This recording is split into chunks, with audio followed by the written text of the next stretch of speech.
ஆஹா கல்யாணம் தொடரில் அந்த பிஎஸ் சொன்ன காப்பகத்தில் அழகியோட லிஸ்ட்டில் பேர் கிடையாது.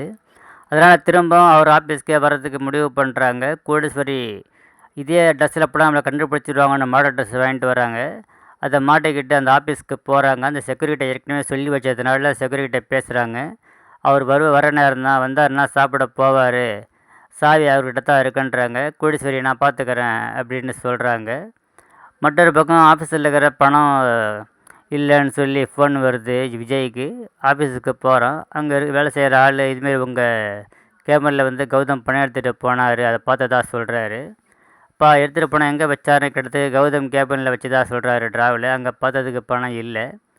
இது அனாமிகாவும் அந்த வேலை செய்கிறவங்களும் சேர்ந்து ஏதோ கௌதம் மாட்டி வைக்கிற பிளான்ன்றதை விஜய் உணர்றாரு.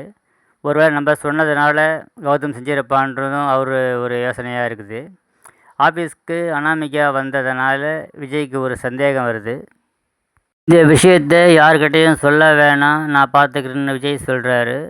ஆனால் அனாமிகா இதை வீட்டில் சொல்லணும், அப்படி சொன்னால் தான் கௌதம் கெட்ட பேர் வரும், நீங்கள் ஆஃபீஸ் பொறுப்பை ஏற்க முடியுன்றாங்க.